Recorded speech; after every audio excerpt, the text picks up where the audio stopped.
ചെറുപ്പക്കാരൻ, സുമുഖനും സുന്ദരനുമായ ഒരു ചെറുപ്പക്കാരൻ, പഴയ നിയമത്തിലെ ദാനിയേൽ എന്ന സുന്ദര പുരുഷൻ കൃത്യമായി പറഞ്ഞാൽ 3-ാം അധ്യായം 17-18 ആ വാക്യങ്ങളിലുണ്ട്. ദാനിയേലിനോട് രാജാവിന്റെ ബിംബത്തെ സേവിക്കാൻ പറയുമ്പോ ഇല്ലെങ്കിൽ നിന്നെ തട്ടിക്കളയുമെന്ന് ഭീഷണി മുഴക്കുമ്പോ, മരണത്തിന്റെ വാറണ്ട് പുറപ്പെടുവിക്കുമ്പോ, മരണത്തിന്റെ ദൂതൻ പിറകെ കാലച്ച കേൾപ്പിക്കുമ്പോ ദാനിയേൽ പറയുന്ന ഒരു കാര്യമുണ്ട്: ഞങ്ങൾ സേവിക്കുന്ന ദൈവത്തിന് ഞങ്ങളെ വിടുവിപ്പാൻ കഴിയുമെങ്കിൽ അവൻ ഞങ്ങളെ എരിയുന്ന തീച്ചൂളയിൽ നിന്നും രാജാവിന്റെ കയ്യിൽ നിന്നും വിടുവിക്കും. അടുത്തത് ഇങ്ങനെയാണ്: അല്ലെങ്കിലും ഞങ്ങൾ രാജാവിന്റെ ദേവന്മാരെ സേവിക്കുകയില്ല. പ്രിയപ്പെട്ടവരെ, ഈ വാക്യത്തിനകത്ത് രണ്ടും വന്നു. ഞങ്ങൾ സേവിക്കുന്ന ദൈവം ഞങ്ങളെ എരിയുന്ന തീച്ചൂളയിൽ നിന്ന് വിടുവിക്കും, അല്ലെങ്കിലും. ഇതാണ് ഞാൻ പറഞ്ഞത്. ശ്രദ്ധിക്കുമോ? യാക്കോബ് ഉണ്ടെങ്കിൽ ഒരു കണ്ടീഷൻ വെച്ചിട്ടുണ്ട്. 1000 നിബന്ധനകളുമായി ഈ പമ്പയുടെ തീരത്തേക്ക് അടുക്കുന്ന ഓരോ ഭക്തനും ഈ യാക്കോബിനെ പോലെയാണ്. എന്നാൽ ഇന്ന് ഈ പെരുന്നാളിൽ ഈ യാക്കോബിൽ നിന്ന് ദാനിയേലിലേക്ക് ഒരു യാത്ര. ദാനിയേൽ അങ്ങനെയായിരുന്നില്ല. മരണത്തിന്റെ കാലച്ചയിൽ നിന്ന്, മരണത്തിന്റെ മുനമ്പിൽ നിന്ന് ദൈവം ഞങ്ങളെ വിടുവിക്കും, അല്ലെങ്കിലും സാരമില്ല. ഇതാണ് ആത്മീയതയുടെ 2-ാം ഭാവം. ഉണ്ടെങ്കിലും ഇല്ലെങ്കിലും. ഇതിന്റെ വിളിക്കുന്ന പേരാണ് മുറിഞ്ഞു പോകാത്ത സമർപ്പണം. അവിടെ മാത്രമല്ല, വിഭ്രമഗീതം എന്നൊരു ഭാഗമുണ്ട് ഹബക്കൂക്കിന്റെ പുസ്തകം. ഹബക്കൂക്ക് പ്രവാചകന്റെ 3-ാം അധ്യായം ഒരു ശോകഗീതമാണ്, ഒരു സാഡ് സോങ് ആണ്. ശോകഗീതത്തിന്റെ ഈരടികൾ അവിടെ പ്രവചന പുസ്തകത്തിൽ മുഴങ്ങുന്നുണ്ട്. ആ ഹബക്കൂക്ക് 3 അതിന്റെ 17-18 വാക്യങ്ങൾ എങ്ങനെയാണ്: അത്തിവൃക്ഷം തളിർക്കയില്ല, മുന്തിരിവള്ളിയിൽ അനുഭവം ഉണ്ടാകയില്ല, ഒലിവുമരത്തിന്റെ പ്രയത്നം നിഷ്ഫലമായി പോകും, നിലങ്ങൾ ആഹാരം തരികയില്ല, ആട്ടിൻകൂട്ടം ആലയിൽ അറ്റുപോകും, എങ്കിലും എന്റെ ഹൃദയം യഹോവയിൽ ആനന്ദിക്കും.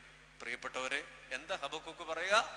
ഒന്നും കിട്ടില്ല, എനിക്ക് ആട്ടിൻകൂട്ടത്തിൽ നിന്ന് ഫലം കിട്ടില്ല, ഒലിവുമരങ്ങളിൽ നിന്ന് കായ്കൾ കിട്ടില്ല, മുന്തിരിവള്ളിയിൽ നിന്ന് സ്വാദുള്ള മുന്തിരി കിട്ടില്ല, ഒക്കെ ഒരു 0 പോയിന്റിലേക്ക് വരും, ഒരു PNR-ലേക്ക്, പോയിന്റ് ഓഫ് നോ റിട്ടേൺ.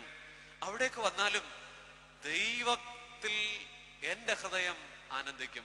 പ്രിയപ്പെട്ടവരെ, ഞാൻ ഈ ആദ്യത്തെ ചിന്തയിൽ 3 വ്യക്തിത്വങ്ങളുടെ പേര് പറഞ്ഞു. ഒന്ന് യാക്കോബ്. ശരിക്കും എന്റെ പര്യായാണത്. ഒരു കുമ്പസാരം എന്ന പോലെ ഈ പെരുന്നാളിൽ ഏറ്റു പറയൂ: ദൈവമേ, ഞാൻ നിബന്ധനകളുമായി കബറിങ്കിലേക്ക് വരുന്ന യാക്കോബാണ്. 2 ദാനിയേലും, പിന്നെ ഒരാൾ ഹബക്കൂക്ക് പ്രവാചകനുമാണ്. ഗതികേടുകളുടെ മധ്യത്തിലാണ് നാം നമ്മുടെ ആത്മീയതയെ ചൂടുപിടിപ്പിക്കുക. എനിക്ക് തോന്നാറുണ്ട്, നമ്മളൊക്കെ നമ്മുടെ വിശ്വാസ ജീവിതത്തെ പക്ഷിയോട് ഉപമിക്കാറുണ്ട്, സങ്കീർത്തനക്കാരനും മറ്റും. എന്താണ് പക്ഷി? പക്ഷമുള്ളതാണ് പക്ഷി. പക്ഷം എന്ന് പറഞ്ഞാൽ ചിറകെന്നാണ് അർത്ഥം. എല്ലാ പക്ഷിക്കും പക്ഷമുണ്ടോ? എല്ലാ പക്ഷിക്കും പക്ഷമുണ്ടോ? ഒട്ടകപ്പക്ഷിക്ക് ചിറകുണ്ടോ? പോട്ടെ, അത് നമ്മുടെ വിഷയമല്ല. എല്ലാ പക്ഷിക്കും പക്ഷമുണ്ടെന്നിരിക്കട്ടെ. എന്നാൽ എല്ലാ പക്ഷിയും പക്ഷം ഉപയോഗിക്കുമോ? ഇല്ല. ചില പക്ഷികൾ പക്ഷം ഉപയോഗിക്കാറില്ല. ചിലപ്പോൾ ചില പക്ഷികൾ ചിലപ്പോൾ മാത്രമേ ഉപയോഗിക്കുള്ളൂ. ഞാൻ ഉദാഹരണം പറഞ്ഞ, കാക്ക തന്റെ പക്ഷം എപ്പോഴും ഉപയോഗിക്കാറുണ്ട്. കിളികൾ ചിറക് വിരിക്കാറുണ്ട്. എന്നാൽ നമ്മുടെ വീട്ടിലൊക്കെ വളർത്തുന്ന ഒരു പക്ഷിയുണ്ട്, അതിന്റെ ചിറക് പക്ഷം ഉപയോഗിക്കാറില്ല. അങ്ങനെയൊന്നും. ആരാന്നറിയാമോ? കോഴിയാണ്. കോഴിക്ക് പക്ഷമുണ്ട്, പക്ഷെ ഒരു സമയത്ത് മാത്രമേ കോഴി അത് ഉപയോഗിക്കുള്ളൂ. എപ്പോഴാ? പട്ടി പിടിക്കാൻ വന്നാൽ കോഴി പക്ഷം ഉപയോഗിക്കും, പറന്നടുത്ത് മരക്കൊമ്പൽ കയറും. പട്ടി പൊക്കഴിയുമ്പോ കോഴി താഴെ ഇറങ്ങും, പിന്നെ അടുത്ത പട്ടി വരണം. എനിക്ക് തോന്നാറുണ്ട്, നമ്മുടെ ആത്മീക ജീവിതത്തിന് ഏറ്റവും ചേരുന്ന ഒരു പര്യായമാണ് കോഴി. കാരണം ചില രോഗമെന്ന പട്ടി വന്നാൽ നമ്മൾ വിശ്വാസത്തിന്റെ പക്ഷം ഉപയോഗിക്കും. അവിടെ നമ്മൾ കരാറൊപ്പിടും ദൈവവുമായിട്ട്. കടഭാരമോ ദുഃഖമോ വേദനയോ സങ്കടമോ കണ്ണുനീരോ, ചില വേദനകൾ, ചില പട്ടികൾ വന്നാൽ നമ്മൾ നമ്മുടെ പക്ഷം ഉപയോഗിക്കും. എന്നാൽ അത് പൊക്കഴിയുമ്പോ പിന്നെ നമ്മൾ ഉപയോഗിക്കില്ല. ശരിക്കും അങ്ങനെ തന്നെയല്ലേ നാം? ദൈവവുമായിട്ട് നാം നിബന്ധന കരാറുകളിൽ ഒപ്പിടുന്നു. ഒരു യാക്കോബായി ഈ സന്ധ്യയിൽ ഖബറിലേക്ക് വന്നെങ്കിൽ, പ്രിയപ്പെട്ടവരെ, ഉണ്ടെങ്കിൽ മാത്രം എനിക്ക് നിന്നോട് കൂട്ടുകൂടാം, എനിക്ക് നിന്നോട് ചങ്ങാത്തമുണ്ട് തമ്പുരാനെ. അതൊരു ബോധ്യമാണ്, അതൊരു നിലപാടായി മാറിയിരിക്കുന്നു, അതൊരു വല്ലാത്ത സംസ്കാരമായി മാറിയിരിക്കുന്നു. അവിടെ ഞാൻ ഒന്നാമത് പറഞ്ഞത് അൺബ്രോക്കൺഡ് ഡെഡിക്കേഷൻ, നിബന്ധനകളില്ലാത്ത സമർപ്പണം. 75-ാമത്തെ വയസ്സിൽ അബ്രഹാമിനോട് പറഞ്ഞു, ഞാൻ കാണിപ്പാനിരിക്കുന്ന ദേശത്തേക്ക് പോകാം, വീട് വിടുക, വിട്ടരെ വിടുക, നാട്ടുകാരെ വിടുക, ഒക്കെ വിടുക. യാഗമായിട്ട് സമർപ്പിക്കാൻ അബ്രഹാം തയ്യാറായി എന്നുള്ളതാ. നിന്റെ ഏകജാതനെ തന്നെ. ഇസ്മായേലും ഇസഹാക്കുമുണ്ട്. ഇസഹാക്കുമായുള്ള വൈകാരിക ബന്ധം അറിയാവുന്ന യഹോവയാൻ ദൈവം പറഞ്ഞു, നിന്റെ ഏകജാതനെ തന്നെ. ഒരിക്കലും ഒരു കോംപ്രമൈസ് പാടില്ല നിന്റെ ആത്മീകതയിലെന്ന് പരിശുദ്ധ വേദപുസ്തകത്തിൽ അബ്രഹാമിനോട് ദൈവം പറയുന്നുണ്ട്. ഞാൻ പറയട്ടെ, പിതാക്കന്മാരുടെ വിശ്വാസ ജീവിതത്തിന്റെ ഒന്നാമത്തെ അഴക് മുറിഞ്ഞു പോകാത്ത സമർപ്പണമാണ്. വിശുദ്ധനായ മോർ ഗീവർഗീസ് സഹദ റോമൻ സൈന്യാധിപന്റെ, റോമൻ രാജാവിന്റെ, റോമൻ പട്ടാളത്തിന്റെ PF വേണ്ട, ഗ്രാറ്റുവിറ്റിയും വേണ്ട, പെൻഷനും വേണ്ട എന്ന് പറഞ്ഞിട്ട് ഇറങ്ങിപ്പോണില്ലേ? അതും 10-20 വയസ്സുള്ളപ്പോ. Unbroken dedication. പരിശുദ്ധ പരിമല തിരുമേനിയെ കുറിച്ച് ആലോചിച്ച് നോക്കൂ. ചാത്തുരുത്തിയിലെ തറവാട്ടിൽ ഇഷ്ടം പോലെ പുഴുകിയതും പുഴുങ്ങാത്തതുമായ നെല്ലും ധാന്യങ്ങളും വിള കൊയ്ത് കൂട്ടിവെക്കവേ ആ സുഭിക്ഷതയുടെ മടിത്തട്ടിൽ നിന്ന് തെക്കോട്ട് പോകുന്നത് എന്തിനായിരുന്നു? തെക്കോട്ട് പോരുന്നത് എന്തിനായിരുന്നു?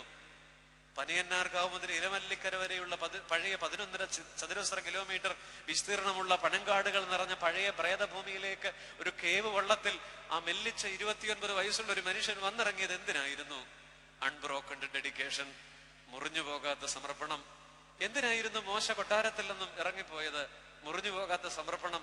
എന്തിനായിരുന്നു നീണ്ട ഒരു അവധി കൊടുത്തിട്ട് നെഹമ്യാവ് യെരൂശലേമിന്റെ മതിലുകളെ കുറിച്ച് വല്ലാത്ത ആദി ചങ്കിലിട്ടുകൊണ്ട് യെരൂശലേമിലേക്ക് പാഞ്ഞോടിയത്? മുറിഞ്ഞു പോകാത്ത സമർപ്പണം. അതുകൊണ്ടായിരിക്കില്ലേ വിശുദ്ധ മത്തായി ശ്ലീഹ 16:24 ഇങ്ങനെ തിളങ്ങി നിൽക്കുക, ഒരുവൻ എന്റെ പിന്നാലെ വരാനിച്ഛിച്ചാൽ അവൻ തന്റെ ക്രൂശ് എടുത്ത് തന്നെ അനുഗമിക്കട്ടെ എന്ന്. വിശ്വാസ ജീവിതത്തിന്റെ അഴക് മുറിഞ്ഞു പോകാത്ത സമർപ്പണമാണ്.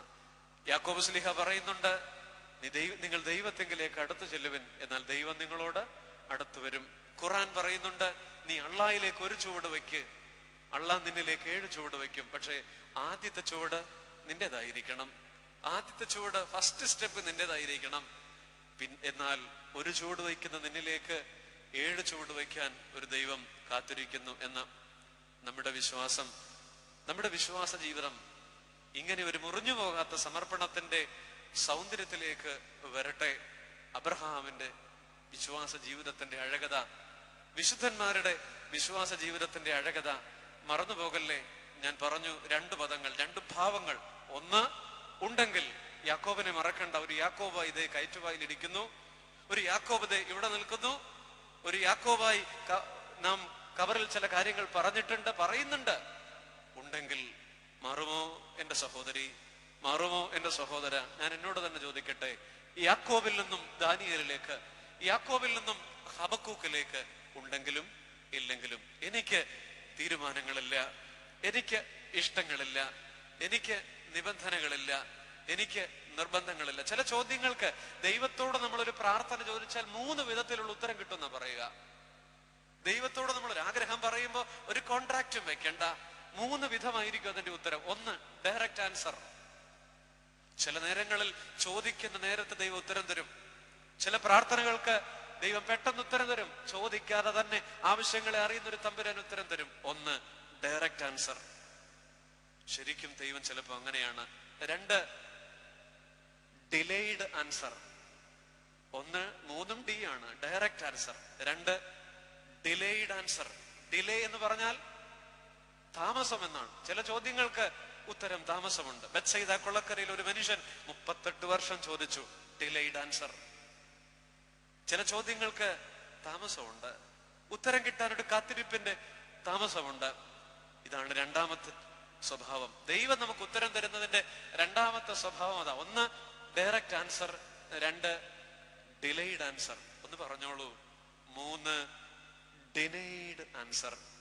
ഡിനേ ചെയ്യാന്ന് പറഞ്ഞാൽ എന്താ അതിന്റെ അർത്ഥം? നിരസിക്കുക, നിരസിക്കുക. ചില ചോദ്യങ്ങൾക്ക് ഉത്തരമില്ല, ചില ചോദ്യങ്ങൾക്ക് ഉത്തരമില്ല. Denied answer. ചില ചോദ്യങ്ങൾക്ക് ഉത്തരമില്ല. ഉദാഹരണമായിട്ട് നമ്മുടെ 20 കഴിഞ്ഞ് നമ്മുടെ വീട്ടിലെ കുട്ടി, ആൺകുട്ടി, അവനൊരു 200cc പൾസർ എടുക്കാൻ പ്രാർത്ഥിക്കുക. ദൈവം അവന് ഉത്തരം കൊടുക്കുന്നില്ല. കാരണം എന്താ? അവന് കിട്ടുന്നില്ല. കാരണം എന്താ? ഇവൻ ഇത് കൊണ്ടുപോയി വല്ല ടിപ്പറിന്റെ കീഴിൽ നാളെ കയറുമെന്ന് തമ്പുരാൻ അറിയാവുന്നതുകൊണ്ട് തമ്പുരാൻ അവന് കൊടുക്കുന്ന ഉത്തരം നോ എന്നാണ്. നിനക്കത് തരുന്നില്ല. സഭ നമ്മളെ എങ്ങനെ പ്രാർത്ഥിക്കാൻ പഠിപ്പിക്കുന്നുണ്ട്. ഒരു രഹസ്യ പ്രാർത്ഥനയുടെ വാചകം ഞാൻ ഇങ്ങനെ ശ്രദ്ധിച്ചിട്ടുണ്ട്. ദൈവമേ, അതത് സമയത്ത് ശരിയെന്ന് തോന്നുന്നത് ഞങ്ങൾ പ്രാർത്ഥിക്കുന്നു, നീയോ ഞങ്ങളുടെ യാചനകളെ ശുദ്ധീകരിക്കുന്നു. അതത് സമയത്ത് ശരിയെന്ന് തോന്നുന്നത് ഞങ്ങൾ പ്രാർത്ഥിക്കുന്നു, നീയോ ഞങ്ങളുടെ യാതനകളെ ശുദ്ധീകരിക്കുന്നു. വിശുദ്ധന്മാർ ഈ 3 ഭാവത്തോടും ഒരേപോലെ നിന്നു എന്നുള്ളതാ. ഒന്ന് ഡയറക്റ്റ് ആൻസർ, നമുക്കതാണ് ഇഷ്ടം, ഖബറിങ്കൽ വരിക, ഡയറക്റ്റ് ആൻസർ കിട്ടണം. 2 ഡിലേഡ് ആൻസർ, ഇത്തിരി താമസിച്ചാലും കിട്ടണമെന്നുള്ളതേ ഉള്ളൂ. അങ്ങനെ കിട്ടിയിട്ടുണ്ട് നമുക്ക്. 3ാമത്തെ ഉത്തരം ഡിനൈഡ് ആൻസർ, ചിലതിന് ഉത്തരമേ ഇല്ല. കുരിശിൽ ആകാശത്തിനും ഭൂമിക്കും മധ്യ തൂങ്ങിക്കിടന്നുകൊണ്ട് എന്റെ തമ്പുരാൻ ചോദിച്ചു, എന്റെ ദൈവമേ നീ എന്തുകൊണ്ടെന്നെ കൈവിട്ടു? ആരാണ് ഉത്തരം കൊടുത്തത്? ആകാശം കൊടുത്തോ? ഭൂമി കൊടുത്തോ? ആരും ഉത്തരം കൊടുക്കാത്ത കുരിശിലെ ചോദ്യത്തിന് ഡിനൈഡ് ആൻസറാ. അവിടെ ഉത്തരമില്ല എന്നുള്ളതാ. പ്രിയപ്പെട്ടവരെ, നിബന്ധനകളുമായി പെരുന്നാളിലേക്ക് എടുക്കുമ്പോ 1ാമത്തെ ചിന്തയിൽ നിന്ന് ഞാൻ മുന്നോട്ട് പോകട്ടെ. വിശ്വാസ ജീവിതത്തിന്റെ അഴക് മുറിഞ്ഞു പോകാത്ത സമർപ്പണം മറക്കല്ലേ. Unbroken dedication. ഉണ്ടെങ്കിലും ഇല്ലെങ്കിലും. ഒന്ന് ഉറക്കെ പറഞ്ഞോളൂ. 2 ഭാവങ്ങൾ. 1 ഉണ്ടെങ്കിൽ, യാക്കോബിനെ മറക്കണ്ട. 2 ഉണ്ടെങ്കിലും ഇല്ലെങ്കിലും. ദൈവം നമുക്ക് ഉത്തരം തരുന്നത് എത്ര വിധത്തിലാണ്? 3 വിധത്തിലാണ്. ഡയറക്റ്റ്, ഡിലേഡ്, ഒരുപക്ഷെ 3ാമത്തെ ദൈവം നമ്മെ ഡിനേ ചെയ്തേക്കാം. പ്രിയപ്പെട്ടവരെ, അവിടെയൊക്കെ ഒരു സമചിത്തറയോടെ കാലത്തെ അതിജീവിച്ചു, പ്രതിസന്ധികളെ അതിജീവിച്ചു എന്നുള്ളതാണ് അബ്രഹാം ഉൾപ്പെടെയുള്ള വിശ്വാസ പിതാക്കന്മാരുടെ, വിശ്വാസ വീരന്മാരുടെ സൗന്ദര്യം എന്നുള്ളത്. രണ്ടാമത് വിശ്വാസ ജീവിതത്തിന്റെ അഴക് വിശുദ്ധന്മാരുടെ ജീവിതത്തിൽ, അബ്രഹാം ഉൾപ്പെടെയുള്ള പിതാക്കന്മാരുടെ ജീവിതത്തിൽ ഞാൻ പറയുന്ന സൗന്ദര്യത്തിന്റെ 2ാം സൗന്ദര്യം, ആ വാക്ക് ശ്രദ്ധിക്കണമേ. അവരുടെ വിശ്വാസ ജീവിതത്തിന്റെ അഴക്, അവർ വിപതി ധൈര്യം ഉള്ളവരായിരുന്നു എന്നുള്ളതാ. ആ വാക്ക് ഒരുപക്ഷെ അത്ര കോമൺ ആയിട്ട് മലയാളത്തിൽ നമ്മൾ അങ്ങനെ ഉപയോഗിക്കുന്നില്ല. വിപതി ധൈര്യം എന്താണ് ആ വാക്കിന്റെ അർത്ഥം? വിപതി ധൈര്യം എന്ന വാക്കിന് നേരെ നമ്മൾ ഡിക്ഷണറിയിലേക്കൊക്കെ പോയാൽ അതിന്റെ അർത്ഥം ചികഞ്ഞാൽ ഇങ്ങനെയാണ്: courage shown in time of danger. Courage shown in time of danger. ആപത്തിൽ പ്രകടിപ്പിക്കുന്ന ധീരതയുടെ പേരാണ് വിപതി ധൈര്യം. എന്താണ് ധൈര്യം എന്ന് ചോദിച്ചാൽ ഉത്തരം എന്താ? ഒരു പട്ടി കടിക്കാൻ വരുമ്പോ നേരെ തിരിഞ്ഞു നിൽക്കുക, ഒരു പാമ്പിനെ കൊല്ലുമ്പോ വടിയെടുത്ത് ഒറ്റയ്ക്ക് തല്ലിക്കൊല്ലുക, 4 പേര് നേരെ വരുമ്പോ തിരിഞ്ഞ് ചങ്കും വിരിച്ചു നിൽക്കുക. ഇതൊക്കെയാണ് ധൈര്യം അല്ലേ? അല്ല, ചില സാഹചര്യങ്ങൾ അനുകൂലമായി കിടക്കെ നാം പ്രകടിപ്പിക്കുന്ന ഒരു ഇച്ഛാശക്തി ധൈര്യമല്ലേ? ഏദൻ തോട്ടത്തിൽ ആദമിനെയും ഹൗവയെയും ദൈവം വെല്ലുവിളിച്ചത് അതാണ്. ആ മരത്തിന്റെ ചുവട്ടിൽ ഒരു വേലി കെട്ടാതെ. എന്താണ് ധൈര്യം എന്നൊരു ചോദ്യത്തിന് ഞാൻ വായിച്ച ഒരു ചിന്ത ഇങ്ങനെയാണ്: 100 മാനുകൾ മേഞ്ഞു നടക്കെ വിശന്നു വലഞ്ഞൊരു സിംഹം ആ മാനുകളുടെ ഇടയിൽ പെടുമ്പോൾ വെജിറ്റേറിയൻ ആകാമെന്ന് തീരുമാനിക്കുന്നതിന്റെ പേരാണ് ധൈര്യം. ഇവിടെ ഇരിക്കുന്ന എല്ലാവർക്കും മനസ്സിലായില്ല, ചുരുക്കം പേർക്ക് മനസ്സിലായിട്ടുള്ളൂ. എന്താണ് ധൈര്യം? 100 കൊഴുത്തുരുണ്ട മാനുകൾ മേഞ്ഞു നടക്കെ അതിനിടയിൽപ്പെട്ട വിശന്നു വലഞ്ഞൊരു സിംഹം വെജിറ്റേറിയൻ ആകാൻ തീരുമാനിക്കുന്നതിന്റെ പേരാണ് വിപതി ധൈര്യം, അല്ലെങ്കിൽ ധൈര്യം എന്ന് പറയുക. ചില സാധ്യതകൾ അനുകൂലമായി നിൽക്കെ ദാനിയേൽ അങ്ങനെയായിരുന്നു. ദാനിയേൽ പ്രവാചകന്റെ പുസ്തകം 1:8 പറയുന്നു: കൊട്ടാരത്തിൽ നിന്ന് സുഭിക്ഷതയുള്ള ഹോർലിക്സും ബോൺവിറ്റയും ഇഷ്ടം പോലെ പ്രോട്ടീൻ റിച്ച്ഡ് ഫുഡ് കൊണ്ട് വിളമ്പുമ്പോ തന്നെത്താൻ അശുദ്ധമാക്കയില്ല എന്ന് ഹൃദയത്തിൽ നിശ്ചയിച്ചു.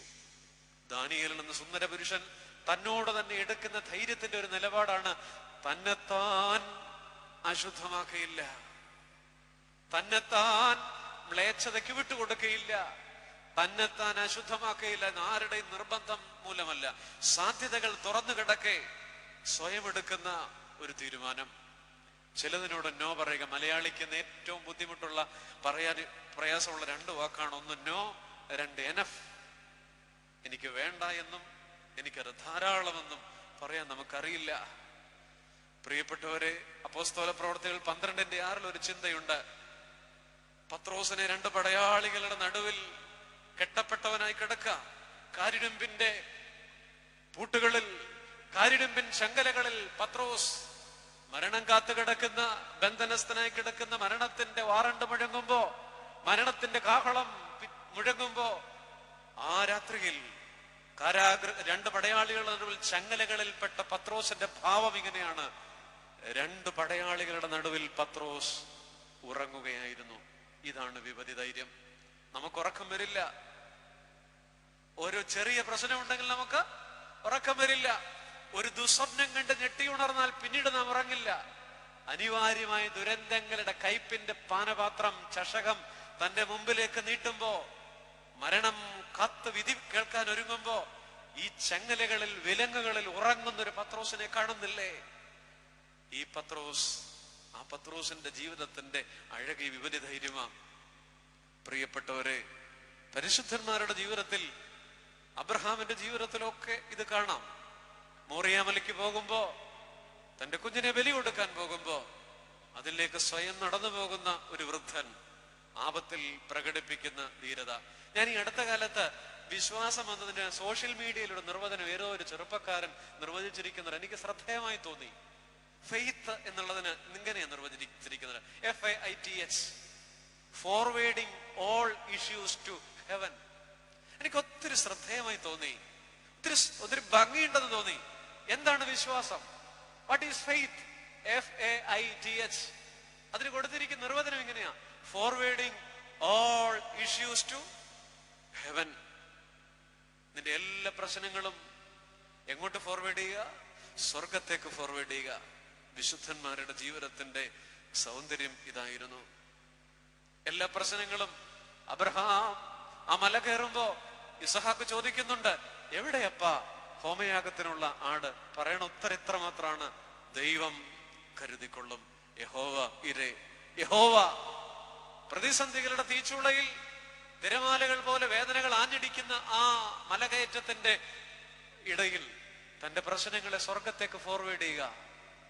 Every disappointment is an appointment with God എന്ന് തന്റെ കണക്ക് പുസ്തകത്തിൽ എഴുതി വെച്ച മനുഷ്യനാണ് അബ്രഹാം.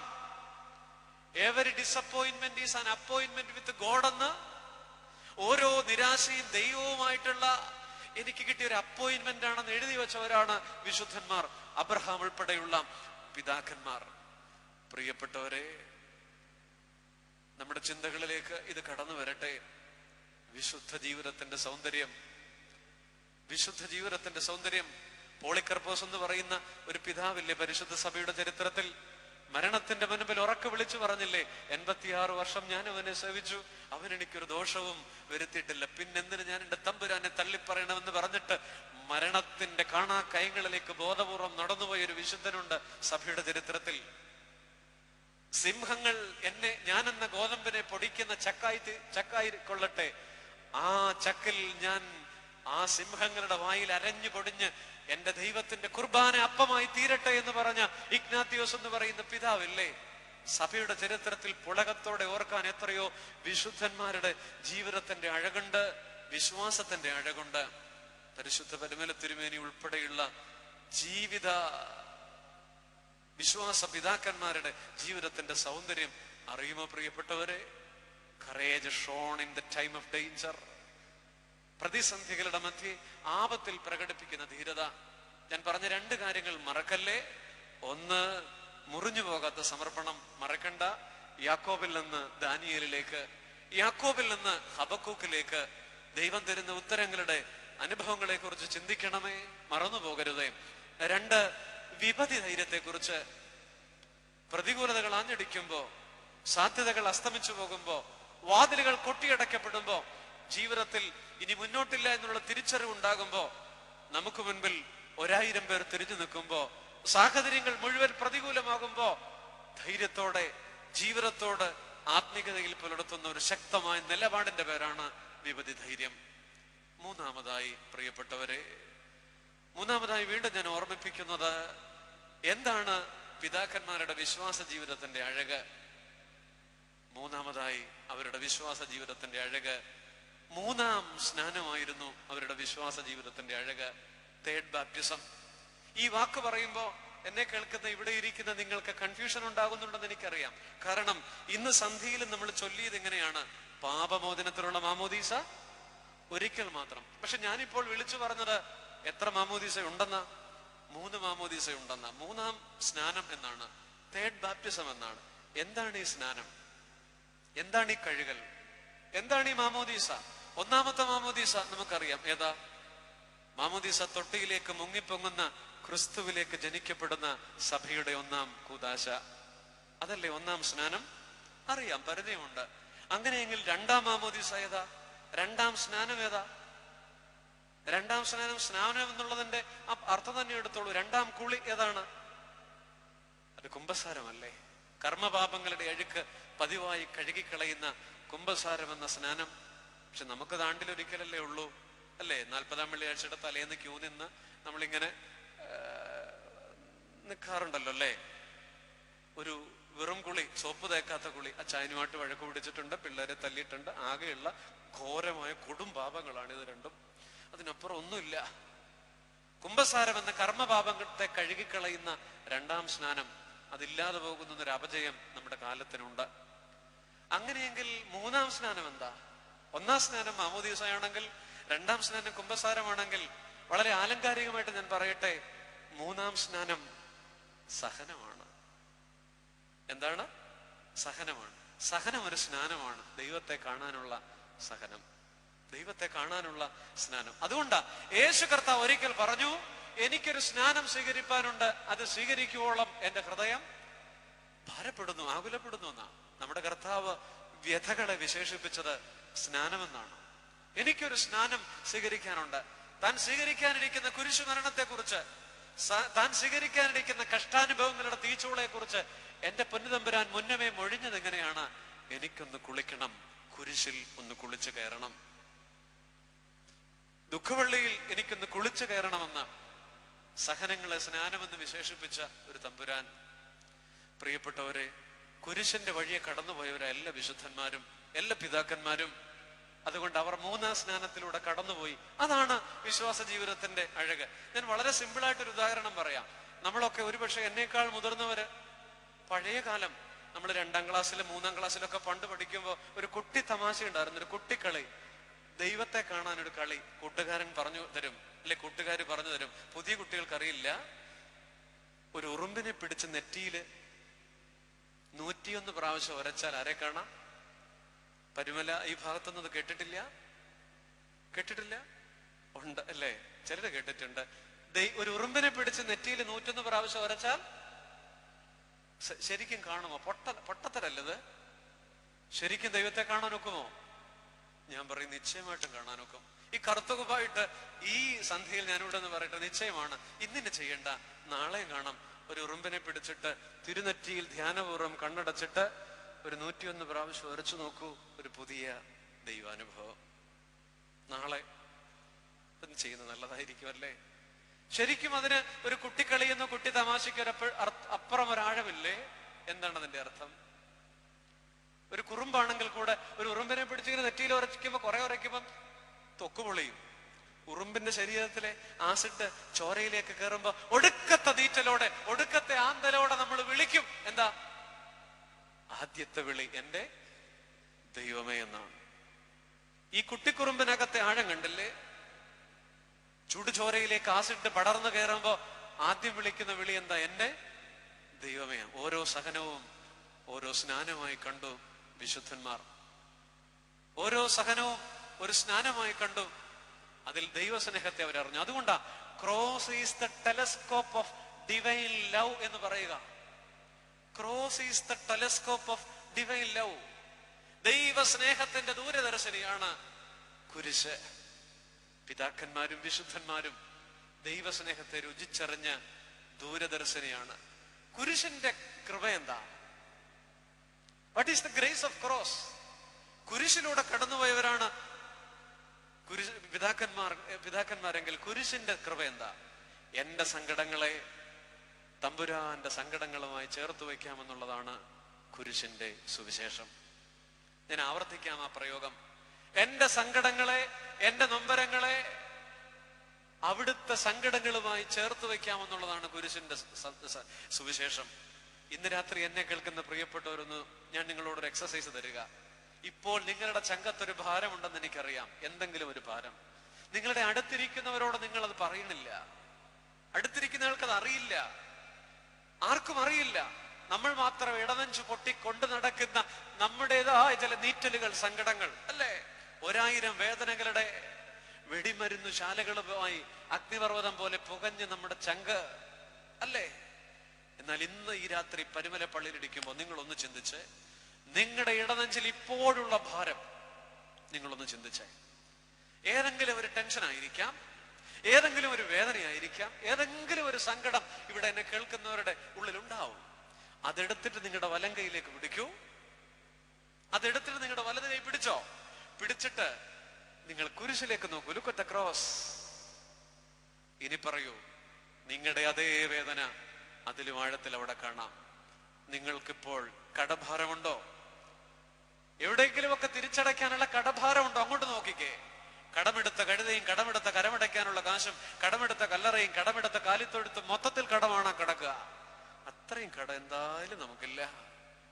ഇതാണ് കുരിശിന്റെ കൃപ, കുരിശിന്റെ സുവിശേഷം. നിങ്ങൾ തെറ്റിദ്ധരിക്കപ്പെടുന്നുണ്ടോ? നിങ്ങളുടെ ജീവിത പങ്കാളിയാൽ, നിങ്ങളുടെ വീട്ടുകാർ നിങ്ങളെ തെറ്റിദ്ധരിക്കുന്നുണ്ടോ? ഏറ്റവും പ്രിയപ്പെട്ട ചില കൂട്ടുകാർ നിങ്ങളെ തെറ്റിദ്ധരിക്കുന്നുണ്ടോ? നോക്കിക്കേ കുരിശിലേക്ക്, അത് ചങ്കിലേക്ക് കയ്യിലേക്ക് എടുത്തു വെച്ചിട്ട് കോടതി പോലും തെറ്റിദ്ധരിച്ചൊരു മനുഷ്യൻ അവിടെ കിടപ്പുണ്ട്. ക്രൂശിലെ ക്രിസ്തു. വീട്ടുകാർ പോലും ഭ്രാന്തൻ എന്ന് വിളിച്ച ചാർച്ചക്കാർ അവന് ബുദ്ധിഭ്രമമുണ്ടെന്ന് പറഞ്ഞ വീട്ടുകാര് പോലും തെറ്റിദ്ധരിച്ചൊരു മനുഷ്യൻ അവിടെ കിടപ്പുണ്ട്. അത്രയും തെറ്റിദ്ധരിച്ചിട്ടില്ല സുഹൃത്തെ നിങ്ങൾ. വീണ്ടും നിങ്ങൾ ആലോചിച്ച് നോക്കിക്കേ. നിങ്ങൾക്ക് ദാരിദ്ര്യമുണ്ടോ? ഇല്ല, ദൈവം സഹായിച്ചതില്ല എങ്കിൽ ഒരൽപ്പം ഒരു കരമടയ്ക്കാനുള്ള കാശ് പോലും കയ്യിലില്ലാതെ, അരസെന്റ് ഭൂമി പോലും സ്വന്തമായില്ലാതെ ആരുടെയോ കയ്യിൽ നിന്ന് ഇരന്നു വാങ്ങിയ 6 അടി മണ്ണ്, അത്രത്തോളം ദരിദ്രനായ ഒരാൾ അവിടെ കിടപ്പുണ്ട്. നിങ്ങൾക്ക് ദാഹമുണ്ടോ? വിശപ്പുണ്ടോ? ദാഹിച്ചിട്ട് വെള്ളം കിട്ടാത്തൊരാൾ അവിടെ കിടപ്പുണ്ട് ഒരാൾ. നിങ്ങൾക്ക് ഭക്ഷണം കിട്ടാതുണ്ടോ? ഭക്ഷണം കിട്ടാത്ത ഒരാൾ അവിടെ കിടപ്പുണ്ട്. നിങ്ങൾ അവഗണിക്കപ്പെടുന്നുണ്ടോ? പരിഗണിക്കേണ്ടവർ പോലും അവഗണിച്ചവൻ അവിടെ കിടപ്പുണ്ട്. പ്രിയപ്പെട്ടവരെ, ഇപ്പോൾ ഇവിടെ ഇരിക്കുന്ന, പരുമലയിൽ ഇരിക്കുന്ന ഏതെങ്കിലും പ്രിയപ്പെട്ടവർ, എന്റെ ശബ്ദം കേൾക്കുന്ന ഏതെങ്കിലും പ്രിയപ്പെട്ടവർ, ഞാൻ മേൽ പറഞ്ഞ വൈകാരിക അനുഭവങ്ങൾ അല്ലാതെ മറ്റെന്തെങ്കിലും വേദനയാണ് ഇപ്പോൾ നിങ്ങളുടെ ചങ്കിലുള്ളതെങ്കിൽ നിശ്ചയമായിട്ടും സത്യമായി നിങ്ങൾ ഇപ്പോഴെടുത്ത് വലത് കൈയിൽ പിടിച്ച് കുരിശിലേക്ക് നോക്കൂ. കുരിശ് ഈ രാത്രി നിങ്ങൾക്കൊരു സന്ദേശം തരുന്നുണ്ട്. നിങ്ങൾ അനുഭവിക്കുന്ന വേദന അതിലും കൂടിയ അളവിൽ എവിടെ കാണാം? കുരിശിൽ കാണാം. ഇപ്പോൾ നിങ്ങളുടെ വേദന കുറയേണ്ടതാണ്. കാരണം മനഃശാസ്ത്രത്തിൽ, സൈക്കോളജിയിൽ CPA എന്നൊരു പദമുണ്ട്. CPA എന്ന് പറഞ്ഞാൽ comparative psychological analysis. Comparative psychological analysis എന്ന് പറഞ്ഞാൽ നമുക്ക് വേദന വരുമ്പോ അതേ വേദന അതിലും കൂടുതലുള്ള ഒരാളിലേക്ക് നോക്കുക. ഉദാഹരണമായിട്ട്, രാവിലെ നമ്മുടെ അമ്മച്ചി നമ്മുടെ വീട്ടിലെ സിറ്റ് ഔട്ടിൽ വലത് കാല് വയ്യാന്നും പറഞ്ഞ് ഇങ്ങനെ വല്ലാതെ ഭാരപ്പെട്ടിരിക്കുമ്പോൾ അപ്പുറത്തെ അമ്മച്ചി ഗേറ്റ് കടന്നു വരുന്നു. അമ്മച്ചി വന്ന പാടെ പറയണത്, എടി എന്റെ 2 കാലും ഇന്നലെ മുതൽ മേല. നമ്മുടെ വേദന കുറഞ്ഞോ കൂടിയോ? കുറഞ്ഞു. കാരണം നമുക്ക് 1 കാലേ മേലാതുള്ളൂ. അവിടെയോ 2 കാലും. ഉദാഹരണം സിമ്പിൾ ആണ്. മലയാളിയെ കുറിച്ച് പറയാറുണ്ട്, രാത്രി നമ്മുടെ വീട്ടിൽ കറണ്ട് പോകുമ്പോൾ നമ്മുടെ പിള്ളേരോട് പറയാറുണ്ട്, മക്കളെ ഇലക്ട്രിസിറ്റി ബോർഡിലേക്കൊന്ന് വിളിക്കാനല്ല, ആദ്യം നമ്മൾ പറയുക ജനാലയിലേക്ക് നോക്കൂ, അപ്പുറത്തും ഇപ്പുറത്തും ഒക്കെ പോയിട്ടുണ്ടോ? മൊത്തത്തിൽ പോയതാണെന്ന് പറഞ്ഞാൽ നമ്മുടെ വിഷമം കുറഞ്ഞു. കാരണം നമുക്ക് മാത്രമല്ല കറണ്ട് പോയത്, പിന്നെ ഇവിടെയൊക്കെ പോയിട്ടുണ്ട്, അപ്പുറത്തും പോയിട്ടുണ്ട്, ഇപ്പുറത്തും പോയി. ഇതാണ് CPA. നമുക്ക് വേദന വരുമ്പോ തത്തുല്യമായി അതിലും കൂടുതൽ അനുഭവിക്കുന്നതിലേക്ക് നോക്കുക. ഒരു കൊച്ചുകുട്ടിയുടെ കഥ വായിച്ചിട്ടുണ്ട്. 5 വയസ്സുള്ള കുട്ടി, ദരിദ്രമായ ചുറ്റുപാടിൽ, സ്കൂള് തുറന്നു, 2ാം ക്ലാസ്സിൽ പഠിക്കുന്നവൻ. സ്കൂളിൽ പോകുമ്പോ അവൻ കഴിഞ്ഞ വർഷം ഇട്ട മുൻവശം പൊട്ടിപ്പിളർന്ന വാപിളർന്ന ഒരു ഷൂസ് ഇട്ടോണ്ടാ പോവുക. അവന്റെ അപ്പനൊരു ഷൂസ് മേടിച്ചു കൊടുക്കാൻ നിർവാഹമില്ല. അവൻ എന്നും പോകുന്ന വഴിയിൽ കുരിശടിയിൽ 10 പൈസ ഇട്ടിട്ട് പ്രാർത്ഥിക്കാറുണ്ട്, 50 പൈസ ഇട്ടിട്ട് പ്രാർത്ഥിക്കുക, എന്റെ തമ്പുരാനെ എനിക്കൊരു ഷൂസ് മേടിക്കാനിടെ. അവനെ ഒരാഴ്ച അവൻ പ്രാർത്ഥിച്ചു, ഗീവർഗീസ് സഹതായുടെ തൊട്ടുമുത്തി പ്രാർത്ഥിച്ചു. ഒരാഴ്ച കഴിഞ്ഞു. ഒരു ദിവസം പതിവ് പോലെ അവൻ 50 പൈസ ഇട്ടിട്ട് തിരിഞ്ഞു നിൽക്കുമ്പോ അവനൊരു കാഴ്ച കണ്ടു. തൊട്ടടുത്തുള്ള വെയിറ്റിംഗ് ഷെഡിൽ അവന്റെ അതേ പ്രായമുള്ള ഒരു കുട്ടി 2 കാലുമില്ലാതെ ക്രച്ചസിൽ താങ്ങി വെയിറ്റിംഗ് ഷെഡിന്റെ തൂണും ചാരി നിൽക്കുന്ന ഒരു കാഴ്ച. ആ കഥ പറയുക, ഈ കുട്ടി പിന്നീട് അവൻ തന്റെ ഷൂസിന് വേണ്ടി പ്രാർത്ഥിച്ചിട്ടില്ല. കാരണം എന്താ? എനിക്ക് കാലുണ്ടല്ലോ, അവനോ, ഈ കുട്ടിക്കോ കാലുപോലുമില്ല. ഇതാണ് CPA. കുരിശ് ഒരു വലിയ മീഡിയമാണ് CPAയുടെ. നമ്മുടെ വേദനകൾ ഇറക്കി വെക്കാനുള്ള, നമ്മുടെ ഭാരങ്ങൾ ഇറക്കി വെക്കാനുള്ള വലിയൊരു മാധ്യമമാണ് പ്രിയപ്പെട്ടവരെ കമ്പാരിറ്റീവ് സൈക്കോളജിക്കൽ അനാലിസിസ്. 3ാം സ്നാനം അത് കുരിശിന്റെ വഴിയാ. അതിലൂടെ കടന്നുപോയി വിശുദ്ധന്മാര് ബോധപൂർവം ഏറ്റെടുത്ത ആ കുരിശനെ. മോശ ബോധപൂർവം ഇറങ്ങിപ്പോയതാ. പരിമല തിരുമേനി ബോധപൂർവം പോരുന്നതാണ് പട്ടിണി കിടക്കാൻ തെക്കോട്ട്. പുരാണത്തിലൊരു കഥാപാത്രമല്ലേ ഗാന്ധാരി, ഭർത്താവ് അന്ധനാണെന്നറിയുന്ന നിമിഷം ബോധപൂർവം കണ്ണുമൂടി കെട്ടുന്നതാണ്. ബോധപൂർവം ഏറ്റെടുക്കുന്ന ചില സങ്കടങ്ങളുണ്ട്. വരുവിൻ നമുക്ക് യെരൂശലേമിലേക്ക് പോകാം എന്ന തമ്പുരാന്റെ ഒരു മൊഴിയുണ്ട് വചനത്തിൽ. യെരൂശലേമിൽ കാത്തിരിക്കുന്ന സങ്കടങ്ങളാ, വേദനകളാ. ബോധപൂർവം അവിടേക്ക് പോകാൻ തയ്യാറാവുന്നൊരു യേശു തമ്പുരാനുണ്ട്. വിശുദ്ധർക്ക് കുരിശ് എന്തായിരുന്നു? നമുക്ക് കുരിശ് ഒരു അപശകുനമാ അല്ലേ? ഇതൊരു കുരിശായല്ലോ നമ്മൾ പറയും, ഇതൊരു നാശകോ ആയല്ലോ എന്ന് പറയും, ഇതൊരു കുരിശായല്ലോ എന്ന് പറയും. പക്ഷെ വിശുദ്ധന്മാർക്ക് കുരിശ് താക്കോലായിരുന്നു. Cross is the key to open the paradise. അതുകൊണ്ടാ നമ്മുടെ പിതാക്കന്മാരൊക്കെ കാലം ചെയ്യുമ്പോൾ നമ്മൾ പാടാറുണ്ട്, എന്താ? സ്ലീബ താക്കോലാൽ പറുദീസിൻ, സ്ലീബ താക്കോലാൽ പറുദീസിൻ. പാടാൻ സമയമില്ലാത്തതുകൊണ്ട് പാടുന്നില്ല. വാതിലേറി സ്ലീബ ഒരു താക്കോലായിട്ട്, പറുദീസായിട്ട്, വാതിൽ തുറക്കുന്ന താക്കോലായിട്ട് വിശുദ്ധന്മാർ അത് അനുഭവിച്ചു എന്നുള്ളതാണ്. Cross is the instrument to destroy the second death എന്ന് പറയാറുണ്ട്. രണ്ടാം മരണത്തെ തകർക്കാനുള്ള ആയുധമായിരുന്നു വിശുദ്ധന്മാർക്ക് കുരിശ്. വെളിപ്പാട് പറയുന്നത് പോലെ ഒരു രണ്ടാം മരണമുണ്ടെങ്കിൽ അതിനെ തകർക്കാനുള്ള ആയുധമായിരുന്നു. Cross is the instrument to destroy the second death. Cross is the key to open the paradise. സ്ലീബ ഒരു താക്കോലായിരുന്നു. പ്രിയപ്പെട്ടവരെ, അബ്രഹാമിലേക്ക് നോക്കൂ, വിശുദ്ധന്മാരിലേക്ക് നോക്കൂ, പരിമല തിരുമേനിയിലേക്ക് നോക്കൂ. നിങ്ങൾക്കറിയില്ലേ 12ാമത്തെ വയസ്സിൽ മരണകരമായ വസൂരി വന്ന ആ പഴയ ഷമ്മാശൻ 1860 അങ്ങ് വടക്ക് വസൂരിയുടെ രോഗത്തിന്റെ കിടക്കയിൽ മരുന്ന് പോലും സ്വീകരിക്കാതെ മരണത്തിന്റെ മുനമ്പിലേക്ക് നടന്നുപോയ ആ കൊച്ചു ഷമ്മാശൻ തിരികെ ജീവനിലേക്ക് കടന്നു വന്നില്ലേ? എന്തിനാണ് ദൈവം ഈ കുരിശിലൂടെ കൊണ്ടുപോയത്? അതൊരു സ്നാനമായിരുന്നു തിരുമേനിക്ക്. കാരണം ആ കിടക്കയിൽ വെച്ചല്ലേ ദൈവമാതാവിനെ മുഖാമുഖം കണ്ടത് നമ്മുടെ പൊന്നു തിരുമേനി. അപ്പൊ എന്തിനാണ് തിരുമേനിക്ക് ദൈവം വസൂരി കൊടുത്തതെന്നൊരു ചോദ്യത്തിന് ഉത്തരമെന്താ? പരിശുദ്ധ അമ്മയെ കാണാനുള്ള സ്നാനമായിരുന്നു. ദൈവത്തിന്റെ ജീവിതം തീരെഴുതി കൊടുക്കാനുള്ള സ്നാനമായിരുന്നു പരിശുദ്ധ പരിമല തിരുമേനിക്ക്. എന്ത് ഈ സ്നാനമെന്ന് പറയുക? നമുക്ക് സൗഖ്യമാക്കുന്ന ദൈവത്തെ അറിയാം, എന്നാൽ രോഗിയാക്കുന്ന ദൈവത്തെ പരിമല തിരുമേനിക്ക് അറിയാം. നമുക്ക് സൗഖ്യമാക്കുന്ന ദൈവത്തെ മാത്രം മതി, പരിചയപ്പെട്ടാൽ മതി, ആഗ്രഹിച്ചാൽ മതി, സൗഖ്യമാക്കുന്ന ദൈവത്തെ. എന്നാൽ രോഗിയാക്കുന്ന ദൈവത്തെ ഇയ്യോബിനറിയാം, രോഗിയാക്കുന്ന ദൈവത്തെ പരിമല തിരുമേനിക്കറിയാം. വിശുദ്ധന്മാരുടെ ജീവിതത്തിന്റെ 3ാം സ്നാനം കുരിശാണ്. അതുകൊണ്ട് അവർ നേടിയതെന്താ? Cross teach about the designment of life. ജീവിതത്തിന്റെ ഉയരമെന്ത്, ആഴമെന്ത്, നീളമെന്ത് എന്ന് അവർ അറിഞ്ഞത് കുരിശിലൂടെയാ, അത്തരം അനുഭവങ്ങളിലൂടെയാ. പ്രിയപ്പെട്ടവരെ, നമ്മുടെ കർത്താവിന്റെ കുരിശ് ഗർഭപാത്രം മുതൽ കഴുമരം വരെ സംശയിക്കപ്പെട്ട കുഞ്ഞല്ലേ തമ്പുരാൻ. അത്രത്തോളം ഒന്നും കടന്നുപോയിട്ടില്ലെങ്കിലും വിശുദ്ധരുടെ ജീവിതത്തിന്റെ അഴക് ഈ കുരിശ് തന്നെയായിരുന്നു. ജീവിതത്തിന്റെ ഉയരവും ആഴവും. അബ്രഹാമിനോട് പറഞ്ഞു, ഞാൻ നിന്നെ കാണിപ്പാനിരിക്കുന്ന ദേശത്തേക്ക് പോകാം. അബ്രഹാമിനെ ദൈവം അയച്ചത് അകലങ്ങളിലേക്കല്ല, ആഴങ്ങളിലേക്കാ. നമ്മൾ വേദപുസ്തകം വായിക്കുമ്പോൾ തോന്നും ഊർദേശത്ത് നിന്ന് കനാനിലേക്ക്, അകലങ്ങളിലേക്ക് അയക്കുക. പക്ഷെ അബ്രഹാമിന് മനസ്സിലായി, കുറച്ചു ദൂരം പൊക്കഴിഞ്ഞപ്പോ മനസ്സിലായി, ഈ അയക്കപ്പെടുന്നത് അകലങ്ങളിലേക്കല്ല, ആഴങ്ങളിലേക്കാണെന്ന്. ജീവിതത്തിൽ നിന്ന് മറ്റൊരു ജീവിതത്തിലേക്കാണെന്ന് ഒരു ചിന്ത കൂടെ 1 മിനിറ്റ് കൊണ്ട് പറഞ്ഞ് ഞാൻ അവസാനിപ്പിക്കും. 1, മുറിഞ്ഞു പോകാത്ത സമർപ്പണം. 2, വിപതി ധൈര്യം. 3ാമതായി 3ാം സ്നാനം. ഒരു കാര്യം കൂടെ, വിശുദ്ധന്മാരുടെ ജീവിതത്തിന്റെ ആഴം, അവരുടെ വിശ്വാസ ജീവിതത്തിന്റെ അഴക് 3ാം കണ്ണ് എന്നുള്ളതാ. അവരുടെ വിശ്വാസ ജീവിതത്തിന് ഒരു 3ാം കണ്ണുണ്ടായിരുന്നു.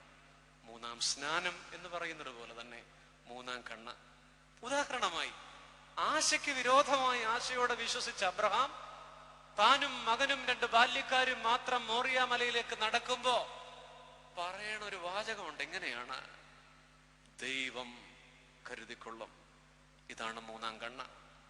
ദൈവം കരുതിക്കൊള്ളും. ഞാൻ നിങ്ങളോട് ചോദിക്കട്ടെ, മോറിയ മലയിലേക്ക് ആദ്യം കയറിയത് ഇസഹാക്കാണോ ആ ആടായിരുന്നോ? ആരാണ് ആദ്യം കയറിയത്? ആട. കൃത്യമായി പറഞ്ഞാൽ 3 വർഷം പ്രായമുള്ള കോലാട്ട് കൊറ്റനെയാണ് ബലിയർപ്പിക്കേണ്ടതെങ്കിൽ കൃത്യമായി നിങ്ങൾ അറിയൂ, ഇസഹാക്കിന് പകരം മോറിയയുടെ ഉയരങ്ങളിൽ ബലി കഴിക്കാൻ വേണ്ടി ദൈവം ഒരു കോലാട്ടുകൊറ്റനെ 3 വർഷം മുമ്പേ ജനിപ്പിച്ചിരുന്നു. ഇതാണ് സ്വർഗത്തിലെ ദൈവം അല്ലേ? അതുകൊണ്ട് ഇസഹാക്കിന് മുമ്പേ ഒരു ആടിനെ മലകയറ്റി വിടുന്നൊരു തമ്പുരാനുണ്ട്. ഇത് നമ്മൾ കാണില്ല, ഇത് നമ്മൾ കാണില്ല. എന്നാൽ അബ്രഹാം പറഞ്ഞു, ദൈവം കരുതിക്കൊള്ളും. ഇതിനെ 3-ാം കണ്ണെന്നോ അതീന്ദ്രിയ ജ്ഞാനം എന്നൊക്കെ വിളിക്കാം. നോഹയ്ക്ക് ഇതുണ്ടായിരുന്നു. അതുകൊണ്ടാ നമ്മൾ വായിക്കുന്നത് നോഹയെ കുറിച്ച്, അതുവരെ കാണാത്തവയെ കുറിച്ച് അരുളപ്പാടുണ്ടായി. അന്നുവരെ ഭൂമിയിൽ നിന്ന് മഞ്ഞു പൊങ്ങിയതാ ഭൂമിയെ നനയ്ക്കാൻ. എന്നാൽ ആദ്യമായി മഴ പെയ്യണോ? എങ്ങനെയായി മഴ? ഉരുണ്ടിരിക്കുകയാണോ, പരന്നിരിക്കുകയാണോ? അറിയില്ല. അതുവരെ കാണാത്തവയെ കുറിച്ച് അരുളപ്പാടുണ്ടായി. അതുവരെ കാണാത്തതിനെ വിശ്വാസത്തിന്റെ കണ്ണുകൊണ്ട്, അതുകൊണ്ടാ പറയുക faith is A super natural gift എന്ന് വിളിക്കും. പ്രകൃത്യാതീതമായ ദാനമാണ് വിശ്വാസം. Faith is A super natural gift. അതെത്ര മനോഹരമാണ്. ഒരു 3-ാം കാഴ്ച. പെരുവല തിരുമേനിക്ക് അത്തരം ഒരു കണ്ണില്ലായിരുന്നു. വീയപുരം പള്ളിയിൽ വെച്ച് ഒരു കല്യാണത്തിന്റെ ഇടയ്ക്ക് തന്റെ കരങ്ങളിൽ നിന്ന് ദമ്പതികളിൽ ഒരാളുടെ മോതിരം താഴെ കൂർന്നു വീഴുമ്പോൾ ആ പള്ളിയിൽ വെച്ച് ആ വിശുദ്ധൻ കണ്ടതെന്തായിരുന്നു? ഇനി ഒരു വിവാഹം തന്റെ തൃക്കരങ്ങളാൽ ആശീർവദിക്കില്ലെന്നൊരു 3-ാം കാഴ്ച. പാളയം പള്ളിയുടെ മുറ്റത്ത് നിന്ന് തന്റെ കരങ്ങൾ ഉയരങ്ങളിലേക്ക് ഉയർത്തുമ്പോ നമ്മുടെ കേരളത്തിന്റെ കൊച്ചു തലസ്ഥാന നഗരിയിലെ കൊച്ചുപള്ളിയുടെ മുറ്റത്ത് മുകളിലേക്ക് കുരിശുയർത്തുമ്പോ മുകളിലെ കാർമേഘം സൂര്യനെ മറയ്ക്കുമെന്ന് ഒരു 3-ാം കണ്ണ്. ഒരു തുലാം 18 തീയതി എത്രയായി എന്ന് ചോദിക്കുമ്പോ 18 ഉത്തരം പറയുമ്പോ ഇനി 2 ദിവസം കൂടെ ഉണ്ടല്ലോ എന്ന് തിരുവായി മൊഴിയുമ്പോ കൃത്യം 20 കടന്നു പോകുമെന്ന് മരണത്തെ മുൻകൂട്ടി കണ്ട ഒരു 3-ാം കണ്ണ്. Faith is A super natural gift. അത് വിശുദ്ധന്മാർക്കൊക്കെ ഉണ്ട്. അത് വിശുദ്ധന്മാരുടെ ജീവിതത്തിലൊക്കെ ഉണ്ട്. അത് ചില ജീവികൾക്ക് പോലും കൊടുക്കുന്ന. കാട്ടുതീക്ക് മുമ്പ് കിളികൾ കൂട്ടമായി ചിലയ്ക്കുമത്രേ. ഭൂകമ്പത്തിന് മുമ്പ് അക്വേറിയത്തിലെ മത്സ്യങ്ങൾ ഇളകുമത്രേ. ശ്രീ ശങ്കരാചാര്യരെ കുറിച്ച് വായിച്ചിട്ടുണ്ട്. 8-ാം വയസ്സിൽ വീട് വിട്ടുപോയി. വീട് വിട്ടുപോകുമ്പോ അമ്മയോട് പറഞ്ഞു, ഞാൻ കൃത്യമായിട്ട് അമ്മയുടെ ആവശ്യത്തിന് തിരിച്ചു വരുമെന്ന്. മൊബൈൽ ഇല്ലാത്ത കാലം, ടെലഗ്രാം ഇല്ലാത്ത കാലം, തപാലില്ലാത്ത കാലം കൃത്യമായി അമ്മയുടെ മരണക്കിടക്കയിൽ തിരികെ എത്തുന്ന ഒരു ശങ്കരാചാര്യരെ കുറിച്ചൊക്കെ ഭാരതം പറയുന്നുണ്ട്. ഗ്രിഗോറിയ, ഉണർവ് എന്നാണ് അർത്ഥം. എന്തുണർവ്? ആത്മാവിലെ നിരന്തരമായ ജാഗ്രത. അത് അറിവിന്റെ മൈക്രോസ്കോപ്പിക് വിഷനല്ല, ബുദ്ധിയുടെ മൈക്രോസ്കോപ്പിക് വിഷനല്ല. നമുക്ക് ബുദ്ധിയുണ്ട്, ഒത്തിരി ബുദ്ധി കൂടി എന്നുള്ളതാ നമ്മുടെ കാലത്തിന്റെ പ്രശ്നം. നമ്മുടെ പിള്ളേരുടെയും പ്രശ്നം ഒത്തിരി ബുദ്ധി കൂടി എന്നുള്ളതാ അല്ലേ? നമ്മളൊക്കെ എല്ലാം കാണുക ബുദ്ധിയുടെ മൈക്രോസ്കോപ്പി വെച്ചിട്ടാ. നമുക്ക് അറിവിന്റെ ബുദ്ധിയുടെ മൈക്രോസ്കോപ്പിക് വിഷനേ ഉള്ളൂ. പക്ഷേ ജ്ഞാനത്തിന്റെ ടെലസ്കോപ്പിക് വിഷൻ ഉണ്ടായിരുന്നു തിരുമേനിക്ക്, വിശുദ്ധന്മാർക്ക്. അറിവും ബുദ്ധിയും രണ്ടും രണ്ടാണ്. അറിവ് വശങ്ങളിൽ നിന്ന് വരുന്നു, നോളജ്, ജ്ഞാനം, വിസ്ഡം, സോഫിയ, ഹക്കീം. ഹക്കീമോ ജ്ഞാനി, ജ്ഞാനം ഉയരത്തിൽ നിന്ന് വരുന്നു എന്നുള്ളതാണ്. ജ്ഞാനത്തിന്റെ ടെലസ്കോപ്പിക് വിഷൻ ഉണ്ടായിരുന്നു. നമ്മളൊക്കെ ബുദ്ധിയുടെ മൈക്രോസ്കോപ്പിക് വിഷൻ ഉള്ളവരാ. ബുദ്ധി കൊണ്ടാ നമ്മൾ ചിന്തിക്കുക, ബുദ്ധി കൊണ്ടാ നോക്കുക, ബുദ്ധി കൊണ്ടാ അളക്കുക. അതുകൊണ്ട് ഈ പരിമല പെരുന്നാളിൽ വരുമ്പോ ഈ സ്ഥലത്ത് ഒത്തിരി സാധനങ്ങൾ മേടിക്കാൻ കിട്ടും. പക്ഷേ ഈ കവറിങ്കല് കിട്ടുന്ന ഒരു കാര്യമുണ്ട്, വിശ്വാസത്തിന്റെ അഴകുള്ള കണ്ണട. വിശ്വാസത്തിന്റെ അഴകുള്ള കണ്ണട. ഒന്ന്, മുറിഞ്ഞു പോകാത്ത സമർപ്പണം. യാക്കോബ് ഉണ്ടെങ്കിൽ മറക്കല്ലേ, ദാനിയേൽ ഉണ്ടെങ്കിലും ഇല്ലെങ്കിലും മറക്കണ്ട. Direct answer, delayed answer, denied answer. ചിലപ്പോ നേരിട്ട്, ചിലപ്പോ താമസിച്ച്, ചിലപ്പോ ഉത്തരമേ ഇല്ല. 2, വിപതി ധൈര്യം, courage shown in the time of danger. സാധനങ്ങളുടെ മുൻപിൽ ഒരു നിലപാടെടുക്കുക, ആപത്തിൽ പ്രകടിപ്പിക്കുന്ന ധീരതയുടെ ചില സാക്ഷ്യങ്ങൾ, നിലപാടുകൾ. 3-ാമതായി 3-ാം സ്നാനം. കുരിശിലൂടെ കടന്നു പോകുമ്പോൾ cross is the telescope of divine love. കുരിശ് ദൈവസ്നേഹത്തിന്റെ ദൂരദർശിനിയാണെന്ന് അറിഞ്ഞ പിതാക്കന്മാർ, വിശുദ്ധ പിതാക്കന്മാർ. കുരിശ് ഒരു CPA ആണ്, നമ്മുടെ സങ്കടങ്ങൾ ചേർത്ത് വയ്ക്കാനുള്ള ഒരു ഉപകരണം. 4-ാമതായി വീണ്ടും നമ്മൾ കണ്ടു എന്താണ്? 3-ാം കണ്ണ്. അത് ജ്ഞാനത്തിന്റെ ഒരു 3-ാം കണ്ണാണ്.